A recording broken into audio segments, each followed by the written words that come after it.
India is dead economy, Bharat యొక్క ఆర్థిక వ్యవస్థ చచ్చిపోయింది అనేది డొనాల్డ్ ట్రంప్ యొక్క లేటెస్ట్ స్టేట్మెంట్. దీనికంటే డంబెస్ట్ స్టేట్మెంట్ ఎక్కడా ఉండదు. జియో పొలిటిక్స్ లో ఒక ఈవెంట్ కు ఇంకొక ఈవెంట్ కు మధ్య డెఫినెట్ గా లింక్ ఉంటుంది. డొనాల్డ్ ట్రంప్ నిన్న ఉదయం ఇండియా పైన 25% టారిఫ్ వేసిన విషయం మనందరికీ తెలుసు. రష్యాతో ఆయిల్ ను కొన్నందుకు అడిషనల్ గా పెనాల్టీస్ కూడా వేశాడు. దీనికి గల కారణాల్లో ముఖ్యమైనది బుధవారం సాయంత్రం ఇండియన్ పార్లమెంట్ లో ఆపరేషన్ సింధూర్ గురించిన డిబేట్ జరిగింది. అపోజిషన్ పార్టీ నాయకులు మోడీ గారిని స్పాట్ లో పెట్టారు. మొన్న ఎల్ఓపి రాహుల్ గాంధీ గారు లేసి ఇందిరాగాంధీలో 50% ధైర్యం మీకుంటే ఈ సీజ్ ఫైర్ డొనాల్డ్ ట్రంప్ చేయించలేదు అనేది ఒప్పుకోండి అని అడిగాడు. If he has the courage of Indira Gandhi, yes, let him say here, yes, let him say here, yes, that Donald Trump, you're a liar, yes, that you did not make a ceasefire. Ball Modi గారి కోర్టులో వేశాడు. ఒకవేళ మోడీ గారి ఈ question కు answer చేయకుండా దాటేస్తే మీరు నేను మనలాంటి వాళ్ళందరూ డొనాల్డ్ ట్రంపే సీజ్ ఫైర్ చేయించాడు అని నమ్మేవాళ్ళం. డెఫినెట్ గా అలా ఎలా అమెరికా మాట విన్నారు అని మనందరం విమర్శించేవాళ్ళం. మోడీ గారి ఇమేజ్ దెబ్బతిని ఉండేది. భారత్ యొక్క దౌత్య నీతి అంటే డిప్లొమసీ ఫెయిల్ అయి ఉండేది. జయశంకర్ గారిని ట్రోల్ చేసేవారు. భారత్ ఇంకా బానిసత్వం నుండి బయటకు రాలేదు, అమెరికా యొక్క ట్రేడ్ కు భయపడి యుద్ధాన్ని ఆపేశారు అని అందరూ భావించేవారు. ఒకవేళ మోడీ గారు ఈ సీజ్ ఫైర్ ను డొనాల్డ్ ట్రంప్ చేయించలేదు అంటే డొనాల్డ్ ట్రంప్ అలిగేవాడు. ఇప్పటికీ 29 సార్లు డొనాల్డ్ ట్రంప్ పెళ్లి పేరంటం ఎక్కడికి వెళ్లినా అన్ని ఫంక్షన్స్ లో సీజ్ ఫైర్ ను నేనే చేశాను, బ్రహ్మోస్ కు అడ్డుగా నేనే నిలబడ్డాను అన్నాడు.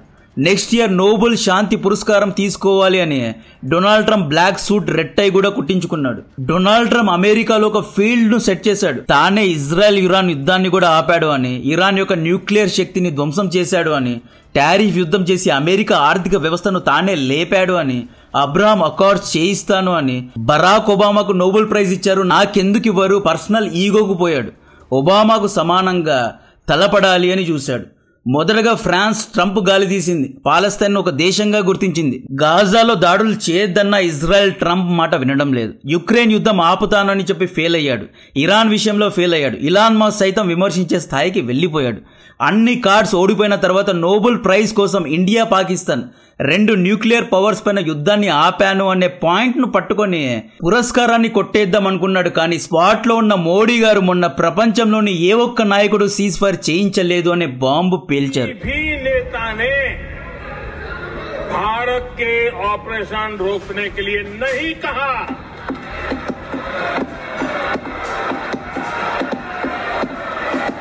అక్కడితో ఆపకుండా అమెరికన్ ఉపరాష్ట్రపతి జేడీ వ్యాన్స్ కాల్ చేసిన మాట వాస్తవమే, కానీ నేను బిజీగా ఉండడం వల్ల ఫోన్ లిఫ్ట్ చేయలేదు అని చెప్పేశారు. ఇది విన్న డొనాల్డ్ ట్రంప్ సైక్ అయిపోయాడు. रात को अमेरिका के उपराष्ट्रपति जी ने मुझसे बात करने का प्रयास किया.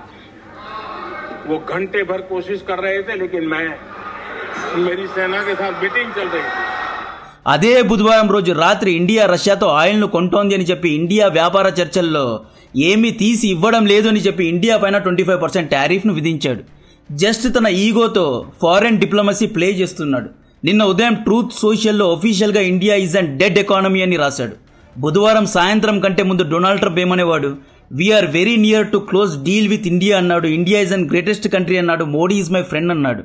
2 పవర్ఫుల్ న్యూక్లియర్ పవర్స్ మధ్య యుద్ధాన్ని ఆపేశాను అని కూడా అన్నాడు. ఇప్పుడు India is an dead economy అంటున్నాడు. డొనాల్డ్ ట్రంప్ కోపానికి గల రెండో కారణం ఇండియా రష్యా మధ్య కొనసాగుతున్న ఫ్రెండ్షిప్. మనం డొనాల్డ్ ట్రంప్ మాట వినడం లేదు, ఆయిల్ ను కొంటున్నాం. ఇది ఇతనికి ఎప్పటి నుండో నచ్చడం లేదు. మొన్న రష్యా నుండి ఆయిల్ ను కొనుగోలు చేసిందని చెప్పి నయారా అనే కంపెనీ పైన శాంక్షన్స్ వేశాడు డొనాల్డ్ ట్రంప్. నిన్న ఇరాన్ నుండి ఆయిల్ వ్యాపారం చేసే 6 ఇండియన్ కంపెనీస్ పైన శాంక్షన్స్ వేశాడు. అయితే ఇప్పటికీ అమెరికా రష్యా నుండి న్యూక్లియర్ ఫ్యూయల్ ను యురానియంను కొంటూనే ఉంది. అదెందుకు కొంటోందో అర్థం కావడం లేదు.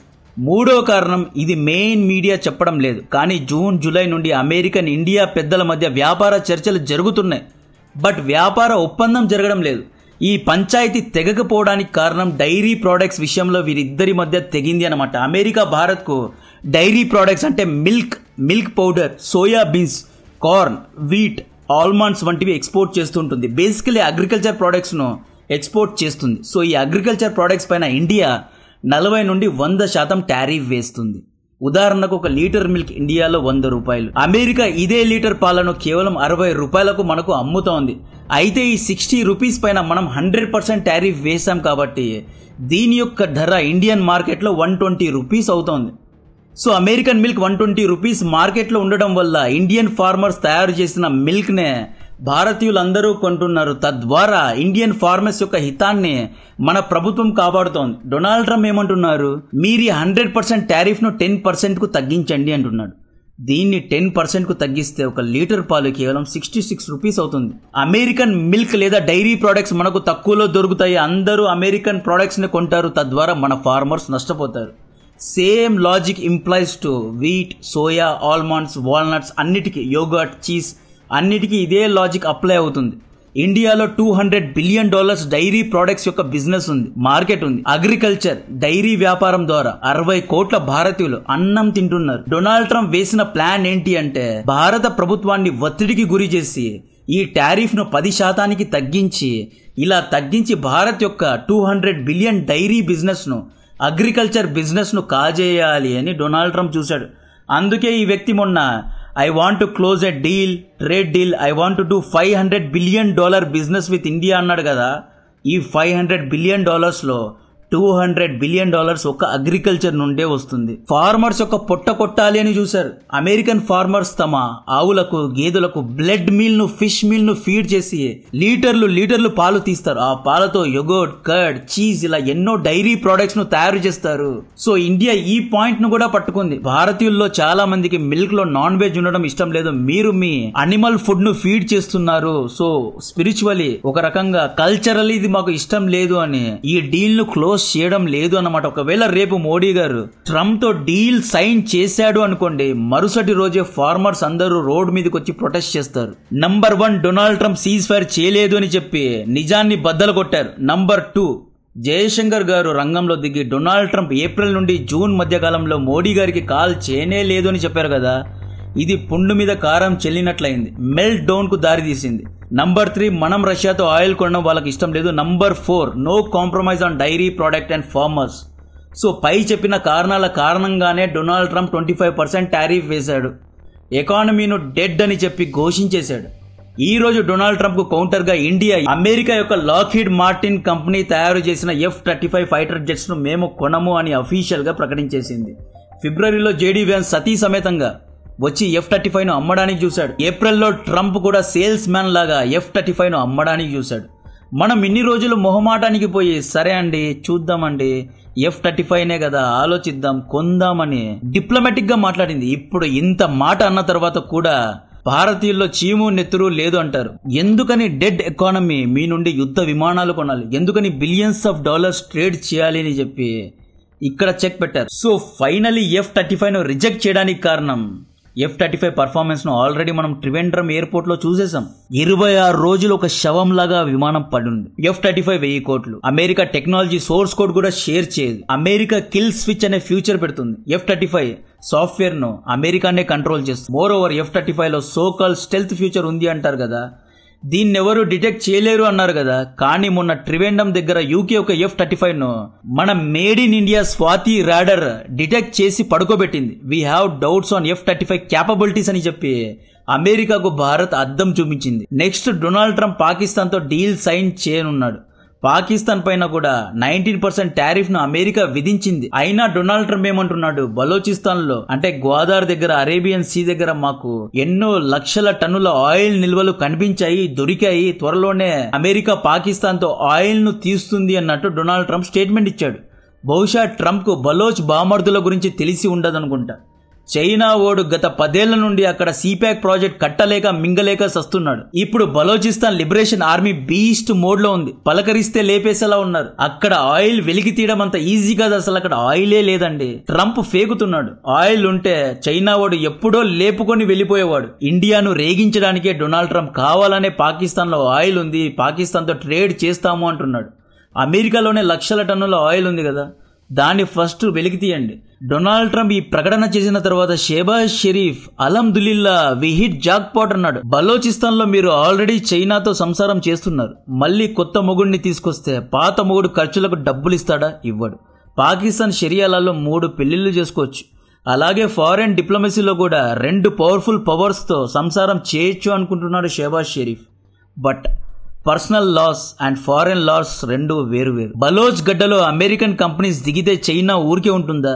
బలోచిస్తాన్ యాక్సెస్ను చైనా అంత ఈజీగా అమెరికాకు ఇచ్చేస్తుందా? ఇవన్నీ అయ్యే పనులే కాదు. నెక్స్ట్ నిజంగా మనది డెడ్ ఎకానమీనా అంటే దీనికి సమాధానం విత్ ఫ్యాక్ట్స్ అండ్ ఫిగర్స్తో చెప్పే ముందు వీడియో రీచ్ కోసం దయచేసి లైక్ అండ్ సబ్స్క్రైబ్ చేయండి.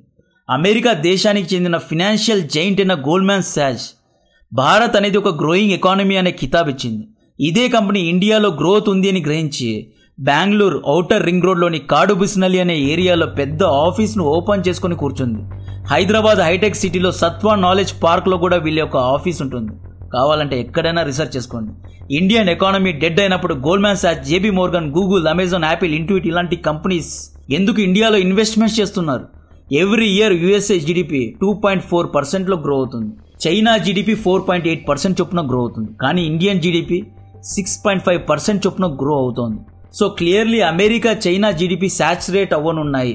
చైనా $100 ట్రిలియన్ వెళ్లే ఛాన్సే లేదు. భారత్ నామినల్ జీడిపి 6.5% చొప్పున గ్రో అవుతోంది. భారత్ ప్రపంచంలో 4th లేదా 5th లార్జెస్ట్ ఎకానమీగా ఉంది. 2030లో మనం 3rd లార్జెస్ట్ ఎకానమీ అవ్వనున్నాం. ప్రపంచంలో 35 ఇయర్స్ కంటే తక్కువ ఏజ్ ఉన్న పాపులేషన్ ఇండియాలోనే ఉంది. 80 కోట్ల యంగ్ పాపులేషన్, అది కూడా ఇంగ్లీష్ అర్థమై మాట్లాడే యంగ్ లాడ్స్ ఇండియాలోనే ఉన్నారు. భారత్ డెడ్ ఎకానమీ అంటున్నారు. ప్రతి ఇయర్ ఒక్క సాఫ్ట్వేర్ నుండి భారత్ $250 బిలియన్ సంపాదిస్తోంది. అమెరికాలో ఉన్న 20 to 30% సాఫ్ట్వేర్ ఇంజనీర్స్ ఇండియా నుండే వస్తున్నారు. అమెరికాలో రిచ్ కమ్యూనిటీ ఏదైనా ఉంది అంటే అది ఇండియన్ కమ్యూనిటీనే. ఇండియా యొక్క యాన్యువల్ హౌస్ హోల్డ్ ఇన్కమ్ $1,40,000.